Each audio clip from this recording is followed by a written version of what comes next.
You are now tuned in to Hits 92.3, where we take great pride in personal expression of one's feelings, thoughts, or ideals. What you're getting ready to hear on this show are the opinions of the hosts and their guests, and they do not reflect the opinions of Hits 92.3 radio station, the brand, management, staff, their respective advertisers, parent companies, or affiliates. Now stay tuned as this show begins in 5, 4, 3, 2, 1.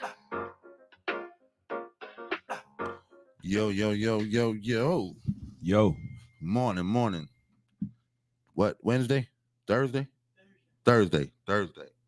Listen, long night last night, y'all.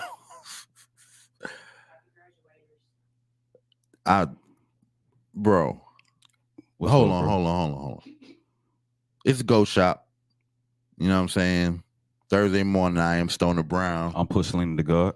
.net, I'm sure we'll be walking through the door any minute now to sit down, and we're gonna have to have some talks. We're gonna have to have some talks, okay?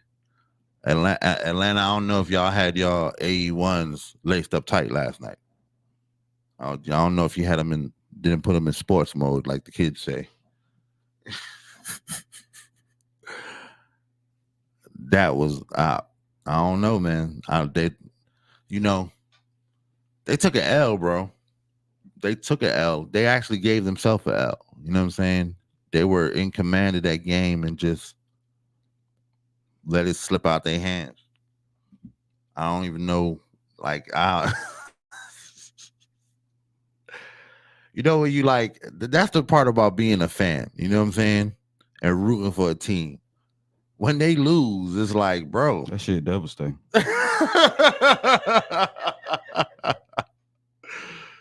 Bro, that's why I just walked out, because I didn't want to see that shit, man. That shit blowed me, bro. When McDaniels threw the ball away, I was just like, man, it's not the moment for that type of shit. If y'all got to get that stuff out your system, like early in the playoffs, when you get to the conference finals, it's all or nothing. Like, you got to play mistake free basketball, right? And so I wasn't seeing that. I definitely wasn't seeing that.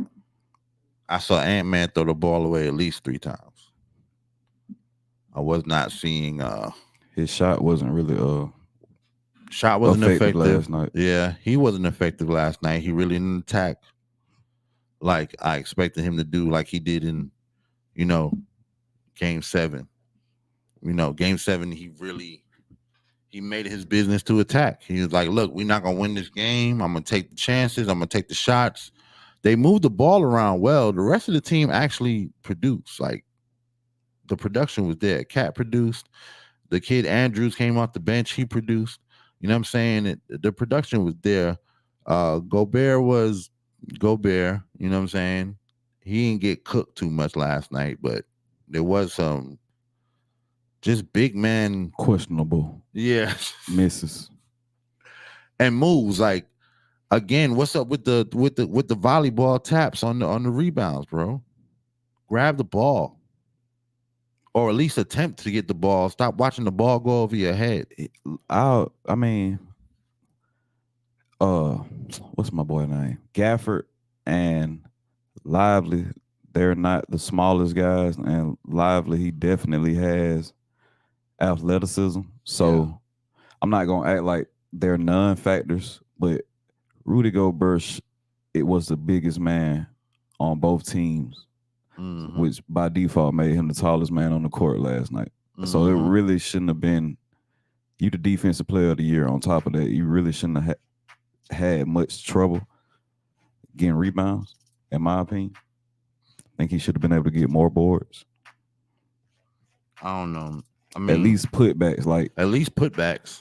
Cat got putbacks. Cat was going crazy, man. If it wasn't for Cat, the game wouldn't even have been the game. Oh, bro. And then they took that one putback back and called it offensive. I hate it. I'm glad you reminded me of that, but I hate that you reminded me of that.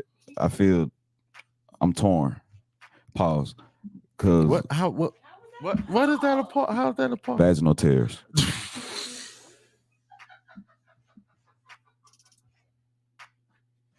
We really have to do this right now. We always gonna do it when I can't justify. Trust me. Every time I say it, I got a justification, it's clear. It's clear and present in my mind. Trust me when I say that. I Trust me. Listen, I don't try to promise you. Listen, let's get this out the way for the total entire population of the world. This goes out to everyone. I do not try to indoctrinate people into my views, but I am unapologetic with how I express them and operate in that mental space. So when I do things, sometimes you just got to overlook me, man. Okay, well, I'm just being honest, bro. You know what I'm saying? I don't want y'all to keep being baffled when I do. No, we are always going to be baffled, and I'm a person of the understanding that if I'm baffled and need further understanding, I usually ask. I don't mind enlightening you, but that's what I'm saying. That's where we are right now. So in future reference, when there's there's a pause that is, as I feel, I don't understand what it is, because I'll be wanting to know. Once I learn what the reference is, I'm like, okay, duly noted, right? And I add it to the list, right? Okay, so yeah, the book is not a list; it's a book. Hey, but back to the point, right? So when that call was made on that putback, we watched what would you call that? That's the bird's eye view, I guess, the overhead. Yes. We watched the overhead angle. Yeah. The ball is clearly outside of the rim when he grabs it. Yep. I understand that the league and the commissioner have a policy where they don't go against the referees, but at a certain point, you got to be honest and just take into account that human error still plays a factor. So we got to figure out a way to correct that, because that was 2 points that Minnesota clearly should have had last night that they didn't get. Right. And then what they did, as they called it that, reviewing it, they didn't even take a minute to look at the shit. At least 60 seconds. Shit was like 15 seconds, maybe 20 seconds. And then they came back with the ruling. Oh yeah, we're right. We was right the first time. And we're all, even the announcers, looking at they're like, well, from this angle. And then they blew the foul call on when Edwards came through the lane. Yeah. About 3 guys around him. Slammed him to the ground. Right. And the ball goes out of bounds. Turnover, but they didn't call the foul. No foul. There's a couple calls that really just in that game were questionable. Very questionable. You know what I'm saying? I would somebody need to start making bets on how many bad calls the refs gonna miss per game. There's got to be an over under on that, because last night, especially in the fourth quarter, it was like what? Yeah, for real, bro. No fouls. I totally agree. The ball bounced straight up, and then when it came down, it was coming to the outside of the rim. The rule does not say it has to be falling below the rim. Right. All it has to say is the ball is not coming in the direction to hit the rim or hit or go. You can't take the ball out of the rim. Right. But if the ball is coming out of the rim, that's a putback. Right. I think that the refs called it because of how high he caught it in the air. You know what I'm saying? Yeah. But I can see that. But it's still, once you look at the replay, it's clear. That's why I'm like, man. But people going, other people, especially people, in Dallas, I'm sure are gonna be like, oh, y'all just fans. It's just fandom. Fandom gonna always look at things one way and look at things the other way. I'm not, but see, that's the thing. I'm not trying to discredit Dallas. Like, Kyrie dominated the first half. Definitely. Luka dominated the fourth quarter. They did what they had to do to win the game. I'm hoping that Minnesota takes the injustice of the referees and uses that as motivation. Yeah, I hope they take the fact that they let them boys come back on them as motivation. Yeah, that too. You know what I'm saying? Because like I was like, y'all gonna. We were sitting there saying it to each other. Okay, now this is a veteran team, y'all. Y'all gonna let them slide back in. They're gonna get their points. Yeah. We saying that to each other. They gotta figure out a way to stop Luka, man. But that's what. But even I don't think at this point in the game, right? Mm-hmm. You can play some of the best defense you're gonna play all year. Right. You're still playing against what is the best team left in this whole thing. Right. They're gonna get their points. Yeah. That's this the way that the NBA is set up now. It's an offensive NBA. It's great to play defense and have that presence and be able to lock somebody and get some stops. But you got to produce on the other end. Yeah. Ant-Man ain't produce on the other end. Edwards can't have 13 going into the fourth quarter. Bro. And then like I'm still I want to know why Minnesota's coaching staff can't seem to figure out a way to get Edwards open shots now that teams are sending a double team at him. Like, it's still a way that he could get open. He probably just would have to move around without the ball in his hand. You see what I'm saying? Move around more, double screen. Yeah, they're not doing any of that, bro. And you're not doing none of that. You're trying to give him the ball at the top of the key and make him do a dribble move with two men on him. Like, that's stupid. Get a ball to Conley. He let Conley bring the ball up. Of handles. To be honest, Edwards don't even have the handles to break a double team off the dribble. Like, he may be able to jump over one of them and draw the foul, but he can't. He don't have the dribble moves to get between two guys. Pause. Yeah, I could see that. I mean, they just didn't produce last night. Yeah. You know what I'm saying? They didn't produce last night. Conley made a couple bad plays. Yeah, Conley made a couple bad plays. Only put 6 points up. 2 for 7 for the night. 1 for 6 from the 3-point line. Unacceptable. But Edwards wasn't much better. 6 for 16. Unacceptable. 5 for 12 from the 3-point. 19 points for the game. And then he had 11 rebounds. He had more rebounds than Gobert, who had 12 points. Well, if he gonna be the one down there getting the boards, he need to be putting them back up. Something, man. Bro, that shit was the most, like, y'all can hear it in our voice. That was like the most shocking shit to watch these dudes just goddamn roll it up. Yeah, like, I thought the Pacers and the Celtics was a shocking game to see how hard the Celtics had to fight to get past the Pacers, but was to beat the Pacers in that game. But last night, Minnesota really looked like they are having trouble with Dallas. Like, they don't know how to score on them, and they can't stop them from scoring. Yep. They went on a few runs, but as soon as Dallas flipped their switch, it was like that shit didn't even matter no more. Yeah. Especially in the third quarter. Third quarter was like back and forth. They was like really going back and forth, score, bucket for bucket, bucket for bucket. And then Luka just said, nah, man, fuck this shit. Right. I'm just starting shooting my 15-foot shot. Right.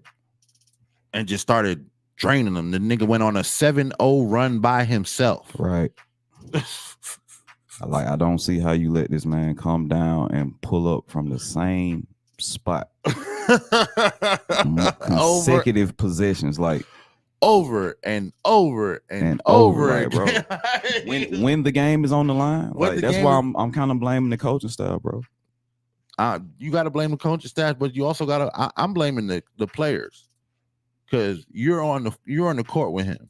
You know what I'm saying? Where's all that lockdown defense y'all say you're gonna have? And I agree with you on that. It's just, I think that the players get stuck playing in the way that has the highest success rate.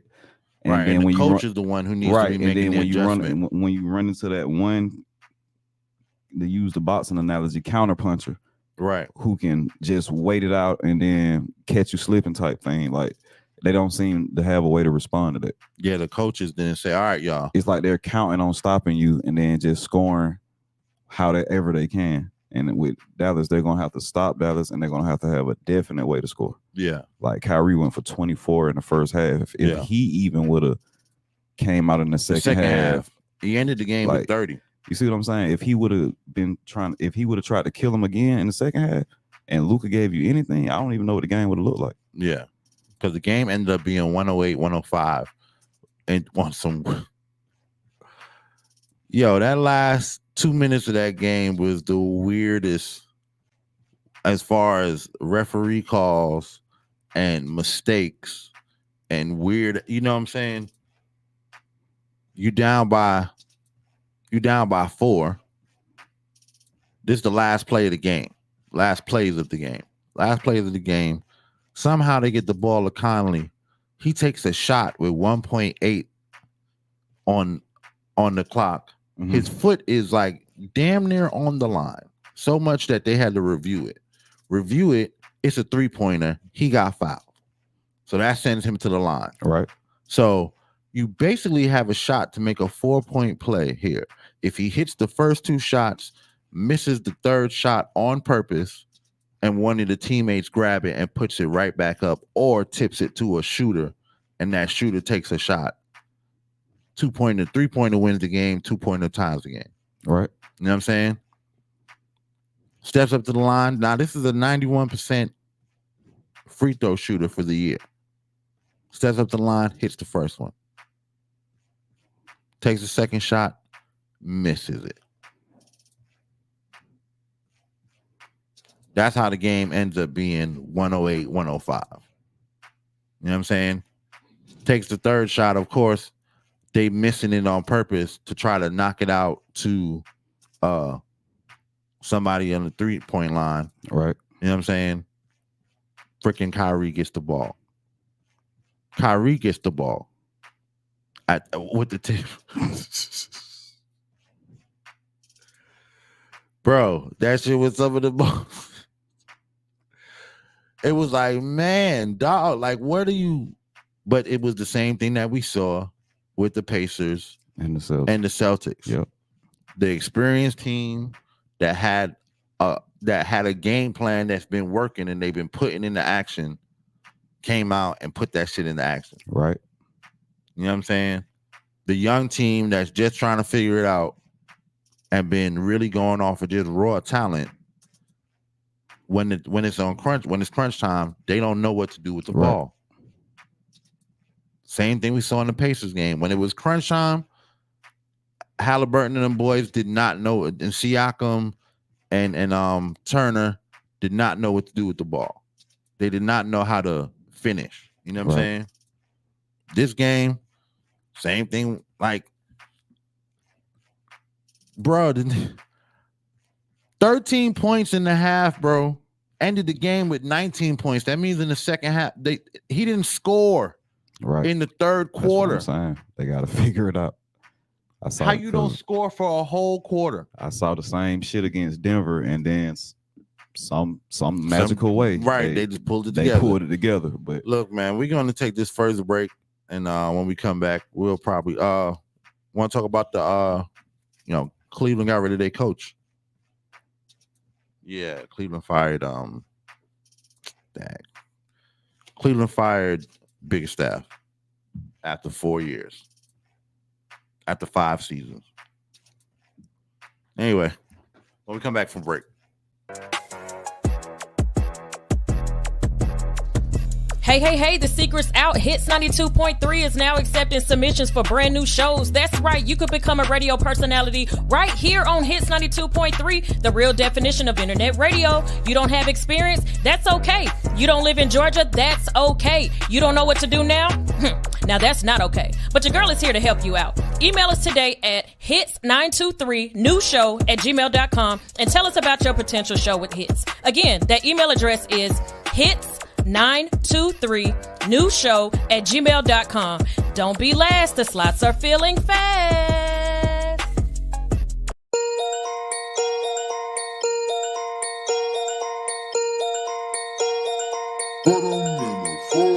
Got the game in the chokehold. Stick a 6 con, try and get a boatload. tryna watch me, you at least need a GoPro. Been the corners in the escalator so ho. I done come to slide in the mountain with taco. American the Delta, either way I'm so low. I'm on go, ain't no stopping me, stalling me, none of that. No PPP or no EDD. But that been had a LLC, been getting that bag. Went 6 figures up trying to get me some M's. Ain't matching no prices, you could shop with them. Spend a check in my brain cause I ain't playing about it. Keep a gun, talking crazy, end up about it. Shh, that's all I got to say about it. I was checking out the bed trying to see about it. Put it in some $100 clothes, she about to bust about it. Everybody listen, I'm just trying to get a profit out of y'all. In my system, got me feeling out my body. Got about the system, changing lines like a prophet. Got faith in this pistol, pray you die. Have to pop it waist deep in investments. I just spent a couple euros. Came back home like some $100 heroes. Look at how we stepping, but we ain't no fraternity. You know what we're repping, and you know that come with it. Feet came up from the lowest, ain't nobody gave her nothing for free. I ain't trying to talk, you ain't got nothing for me. Right about now, I just want some more money. I been on the road, I'm just living in the moment. I been coast to coast, that just come with the motion. I be on the road while I'm in the air coasting. M on top of M, 7 figures, it's the motor. Drop a bag on the whip, then modify the motor. Going past ship mode, spinning out like I stole it. See me now, you don't, but this is not hocus pocus. I done powered up and I was really once hopeless. I done switch it up and I'm still just going, still just growing. Can't be stopped. If I spent money on it, can't be stopped. Got a couple homies came up off stocks. I've been on a mission since I came up off lock.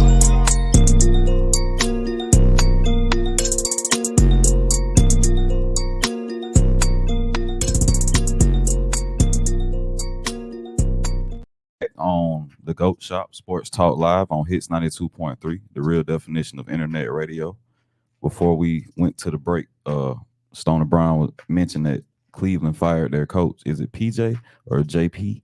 JB Bickerstaff. JB, that's right. JB Bickerstaff. Yeah. He took over in 2020.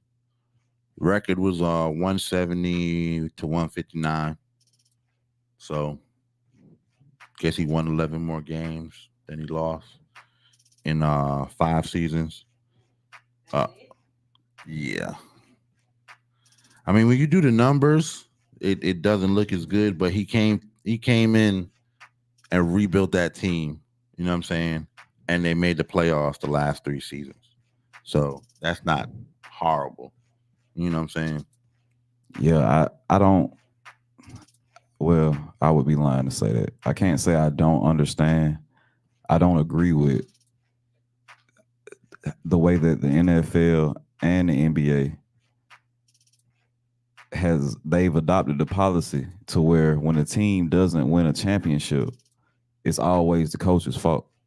Yeah. Like, even if they go to the playoffs, but if they don't win a championship, it's not the fact that we don't have the best roster. It's not the fact that the other team's stars dominated our stars. Right.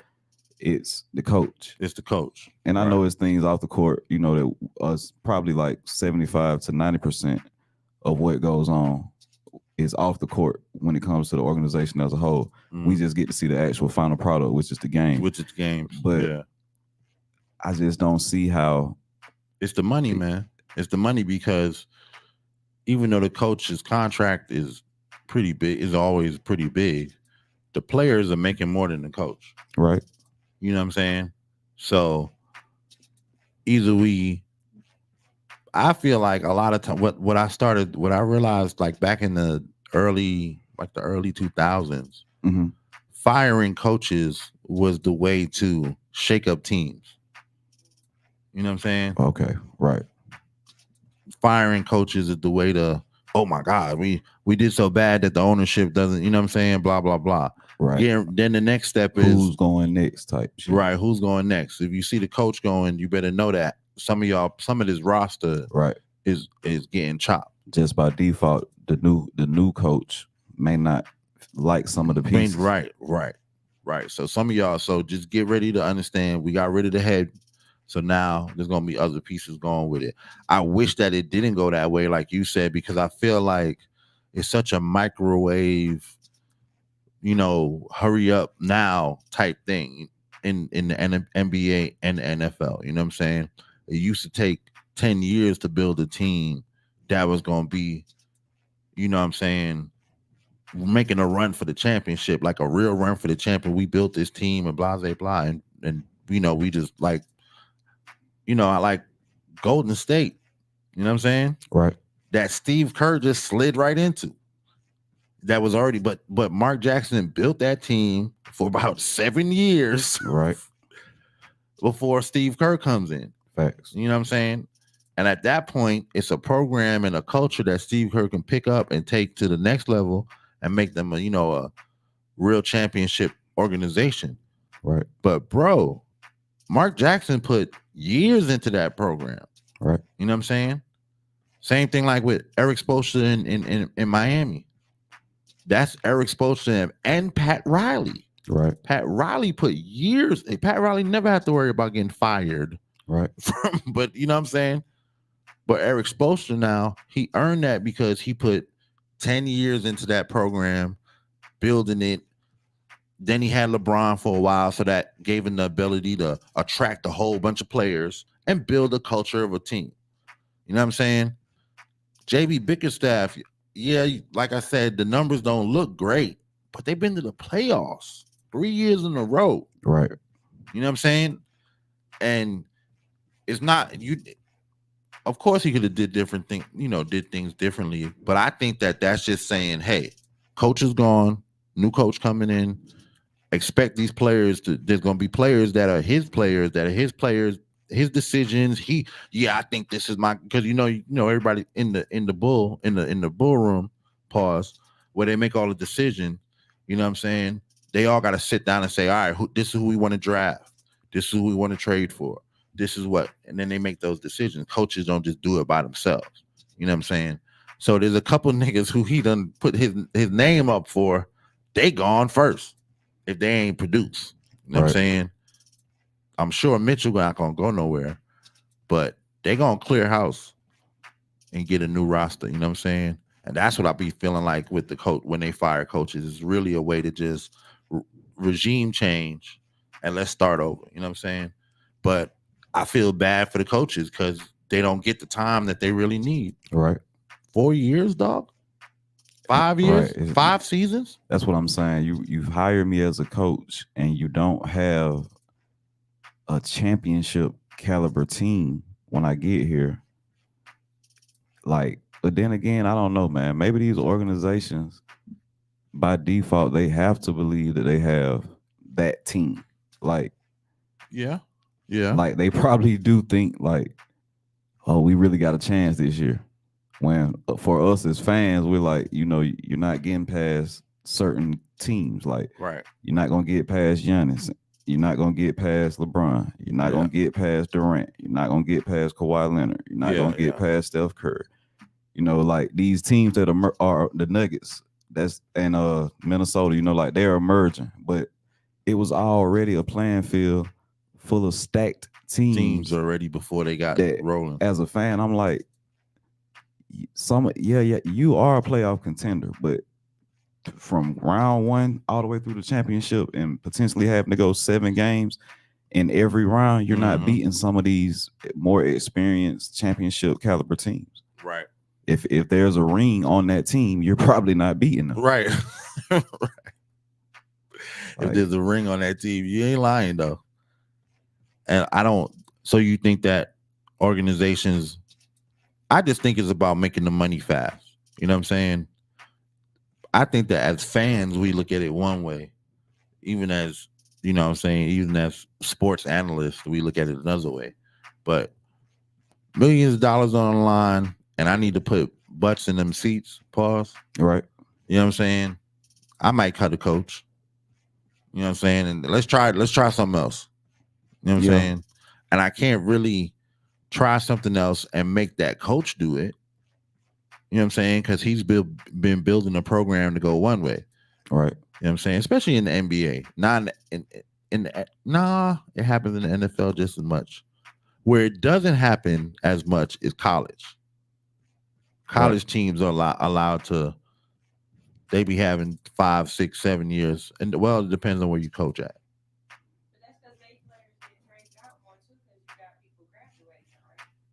No, in the past, players played for teams like the whole time. They're like if they got there as a freshman, they usually played all their years at the one school, and they had to play 4 years. In the last 5 to 10 years, players have been leaving earlier, So that means you got players that's really only because they only have to play 2 seasons. So they play 2 seasons and they go to NFL. You know what I'm saying? And then now with the transfer portal, a player might play 1 season with a team, and next year I want to play with another team. So now you got way more players just leaving teams and organizations. But the smart coaches have just turned it into we're gonna run our system. We'll just keep finding pieces to put it in there. Right. You know what I'm saying? That was that's that. They recruit harder. They recruit harder. You know what I'm saying? That's that old Florida Gators, old Nick Saban, Alabama, Georgia Bulldogs. You know what I'm saying? The SEC is really the conference that pushed the idea of we just gonna go out and get the players. Right. You know what I'm saying? It don't matter who your parents are. It don't matter what you know what I'm saying, what your grades, not to say what your grades are, but we'll fudge some stuff. We just gonna go out there hard and pop up at everybody's school and go to every mama's house and sit down in her living room and tell her we want your guy. We want your son. You know what I'm saying? Not to say that the other conferences didn't do it, but they usually did it in their area. You know what I'm saying? The Pac would usually stay in the Midwest and the, the WAC, and the Big 12 is, going to stay Midwest to up, more of the Power East teams. You know what I'm saying? ACC, all that stuff's going to stay around the top. You know what I'm saying? Where the big schools actually located. Right, where the big schools are actually located. SEC was like, nah, we got killers in our own area, but it's talent all over the country. It's talent, and we're going to catch them flights. Mm-hmm. You know what I'm saying? Then we're going to show up in them houses, and you're going to see Nick Saban and somebody's in Providence, New York, trying to draft a kid. You know what I'm saying? I think that's also because more teams in the South started to get into the northern, like the ACC, bringing in a lot more Southern teams. You know what I'm saying? And Western teams too. Yeah, because they had Florida State and Clemson, and both of those teams usually try to go get the same talent that the SEC don't have, because they really in the South, like Florida. Well, everybody know where Florida and South Carolina is. I hope you do. So, man, even though it's a different playing conference than the SEC, they still in the same geographical area. So even when not Nick Saban, my boy Urban Meyer went to Ohio State, and he changed the way they recruit in that conference, because he was getting guys like from backwood, like everywhere. Country Georgia areas. Yep. And some of those schools, they had never before this. I forget what it's a thing now that they have for high school players, where they get to upload all of their film online. Yeah, my son is on it. And then the coaches just go to this website and they look at film. Yeah, it's like a portal. Right. It's like a portal. Yep, for recruiting. And so they didn't have that at one point. No. And so it was almost like a trade craft, like type of trade secret type of deal, where our business of coaching college football is more successful because we know something that the rest of the guys don't know. Which is that in these backwood areas, it's a bunch of players that are grown men physically in high school. And so once they start getting those farm boys and they realize, like, dang, he 18, but he really could play in the NFL now. That's what every team started to try to go get. So that's why the recruiting is so heavy in this part of the country. Is because, like, next to probably Texas and California, in the South, they play football like it's a different style. It's more physical. It's not so pass and score oriented. Like, they really grind out football games, even at the high school level. I would say Texas for sure, but I wouldn't say California. California, they definitely have a more scoring offense type. Yeah, the guys out there, they from high school to college, they score. They running up. They run up some You know what I'm saying? Quarterbacks, receivers, Yeah. running backs, tight ends. Yeah, they produce them. Yeah, they produce them. It's weird because right on the other side of them, you know, in Hawaii and all those those, you know, Yeah, they ball out there. they ball out there, but those guys usually produce linebackers. Yeah, they got the Samoans. Corners, they're right, cornerbacks, you know what I'm saying? Big dudes, safeties, you know what I'm saying? That's Troy Polamalu is one of the they got a couple linemen too though. Oh yeah, they got some huge linemen. Huge linemen, bro. Like, yeah, you know, so it's weird that that's how they play out there and they're so close to Cali, but I think it's because of the type of men that come from that genealogy, that area, right. You know what I'm saying? But yeah, in the South, like, you know, I came from Brooklyn, and Brooklyn, you know, football is big, but again, it's a offensive type thing.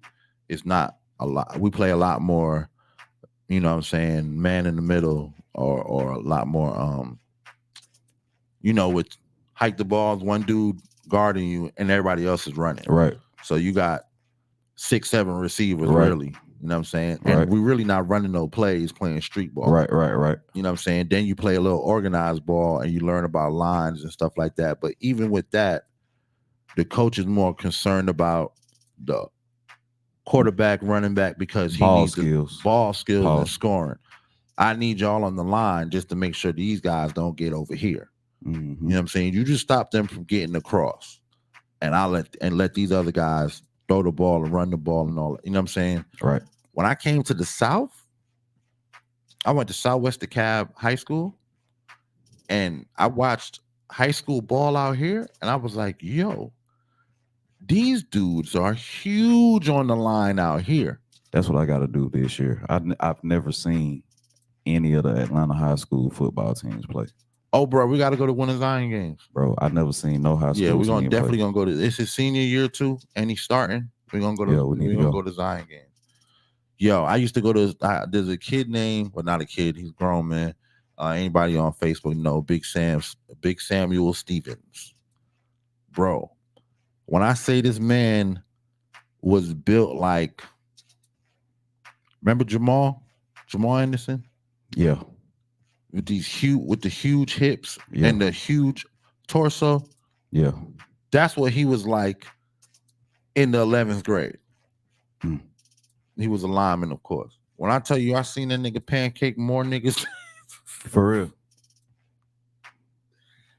He was huge. And then he was cool too. He wasn't no bully ass nigga. He wasn't no. So he came through school with you? Huh? He came through school with you? Yeah.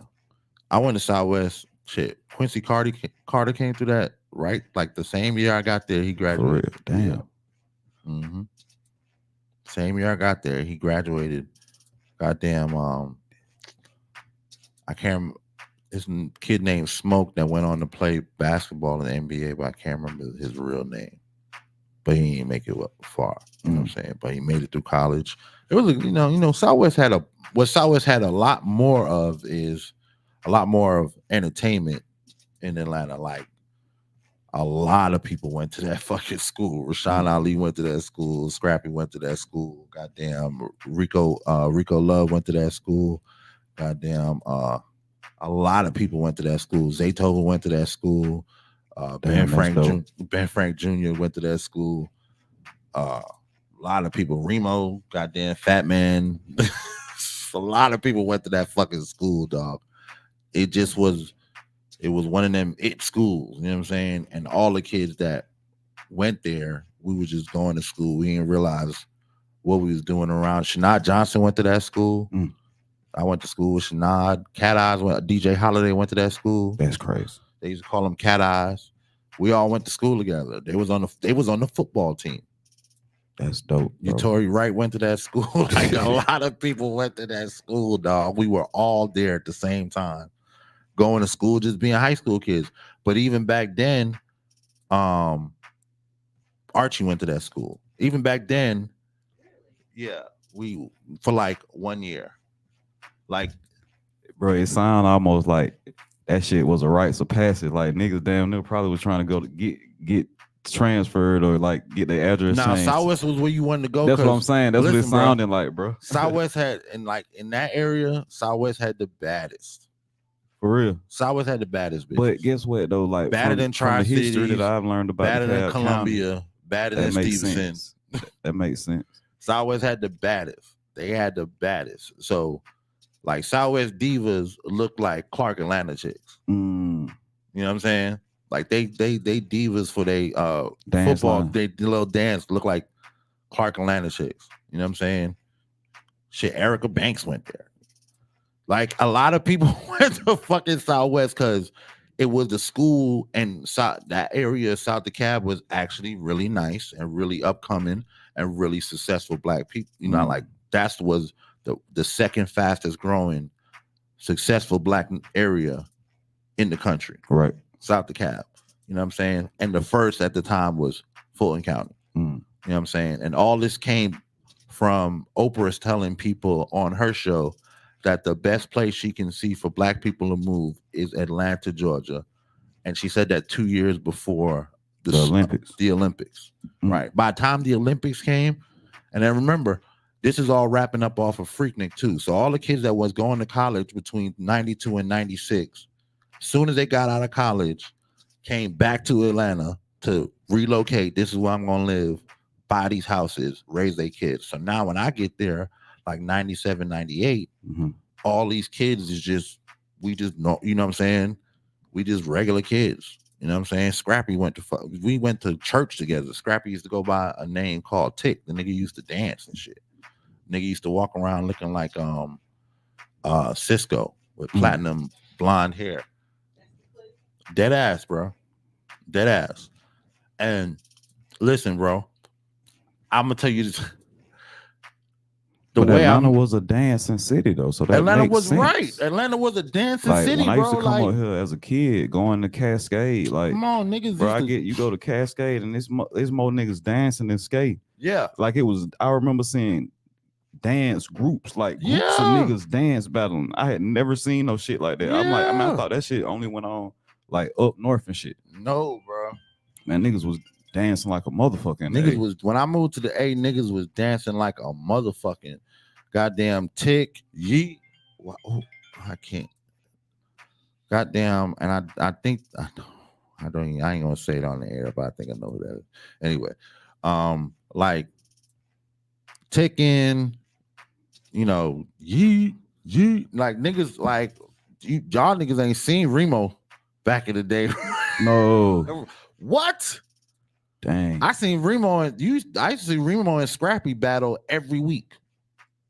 Have a dance off. A dance off. Damn, every that's week. Hard. That we was cool. So we was all at the church together. You know what I'm saying? We was at this shit called Vision, which was like a youth service on Wednesday night. And Scrappy and Diamond and them, they lived in the neighborhood. They was from the hood, so they would come up there. You know what I'm saying? And do their thing and dance, and we was really accepting of everything. And that's how that's how I met the nigga and got cool with him. And he was the dude ain't never. I don't know what all this shit niggas be talking about him in the street and the love and hip hop shit. That's a real cool ass genuine dude. You know what I'm saying? They be acting like they don't fuck with Scrappy or something. Yeah, niggas be acting like they don't fuck with him. I'm like, bro, that nigga from the east side, that nigga cool as shit. I ain't never. Every time I've seen him, he's like, "What's up, bro? Damn, oh, you cut your dreads." You know what I'm saying? And we just have a little comp. But that's how Atlanta is, though. Y'all, I don't know. You know who expects people to acknowledge them and be super cool with them? Niggas that's not from Atlanta. You from Atlanta, you grew up with these niggas. Right. You see Rashida, you see Kurt. Oh, what's up, y'all? I've been seeing y'all since South DeKalb Mall. You know what I'm saying? I've been seeing y'all since North Lake Mall was popping. I've been seeing y'all. You know what I'm saying? I ain't gonna front. One day I was going into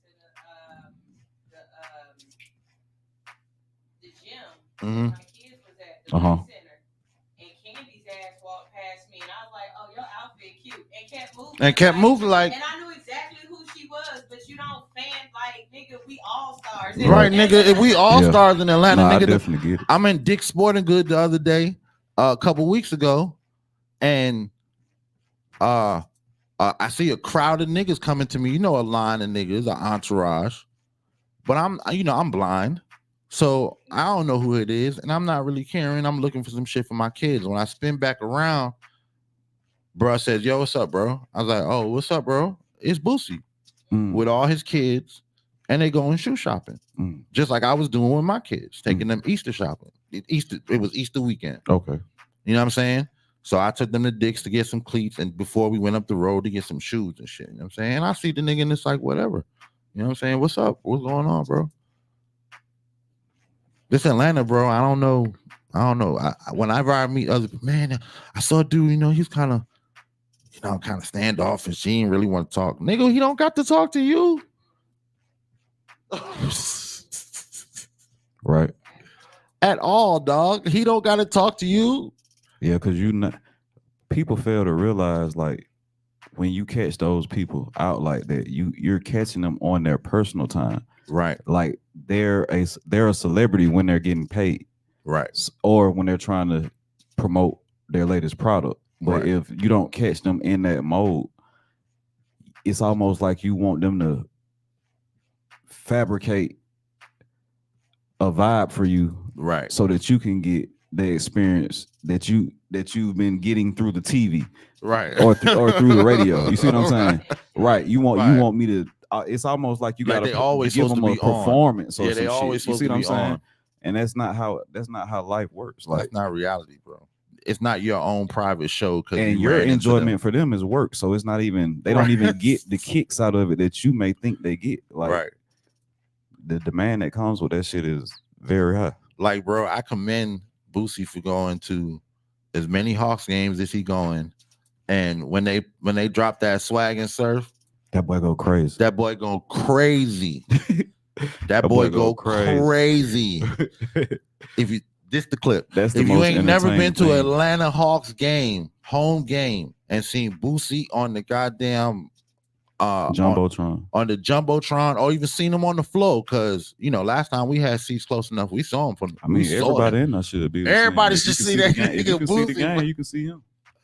One time, the one I really I wish we were there for was him and DC Young Fly cranked that shit one time. Oh, they had a dancer? Yeah, bro. Damn. I know that shit was hilarious. Oh, it was hilarious, bro. It was funny as hell. You can find it on the YouTube somewhere. But yeah, man, I commend Boosie for being a fan. I commend him, for being a homer and showing up at the games and getting the fans involved. You know what I'm saying? Getting them because he basically like a halftime show. You know what I'm saying? And if one night he decide he ain't gonna crank it when they turn the music on, niggas gonna be disappointed. Niggas gonna be disappointed, but that's, you know what I'm saying? Because I've been to a couple games, and every time they turn the music on, he done got up. And I've been to a couple games where he wasn't there as well. So, you know what I'm saying? But if he's in the building and they crank that shit, man, I got that swag. He gonna get up and put a show on. Y'all gonna get a free one. You know what I'm saying? I hope the Hawks is cutting him some kind of. Yeah, at some point they gotta cut that boy a check, man. He got free season tickets or something like that. Him and Pastor Troy should always have free season tickets. You know what I'm saying? To every Atlanta sporting event there is. T.I., of course, too. I mean, there's a whole list of Atlanta celebrities who should be able to walk in any sporting event out here. You know what I'm saying? And get a basic ticket. A floor ticket. Hey, that boy, they don't know how hard Troy go though. Troy is a real fan, man. Yeah, like for real. Like Troy a real fan. Troy go not hard just for the one Falcons, team. That's what I'm for saying. The Hawks, the for UGA, for Georgia State, for Georgia Tech. If you a Georgia team, Troy got you on his wall. Shout out Pastor Troy. He got your team jersey. My boy PT, man. Cruiser. Goddamn, I think one day, and I'm saying it first, one day Pastor Troy gonna be the mayor, bro. Mayor Troy, I promise you, bro. One day he got to know. Hey, that's one person who I would actually endorse now. Yeah, like,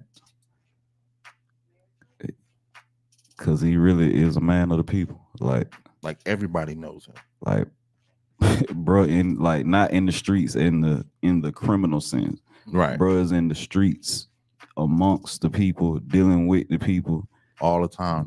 One of the most down to earth guys I ever met. I'll never forget, like probably in the last year, one day my homeboy just sent me a text and he was like, man, Pastor Troy came down here to Albany and like the way people was like going crazy, like you wouldn't think that he would be so down to earth if you just caught him by himself, because people almost like they worship him like a legend. He is a legend. He is a legend. As far as in the South, especially. So he was just saying that, and I was like, "Yeah, man, PT, one of the coolest people I've met as far as on some celebrity shit."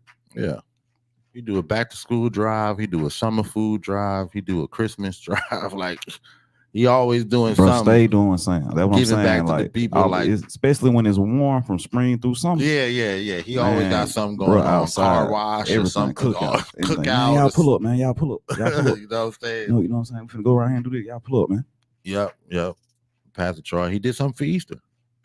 He always doing something for the community. Like he stayed in the community. So yeah, I'm telling you, one day when he get ready to do it, I don't know what he's doing with his life now. He's still out on the road toward. Right. He's still doing shows.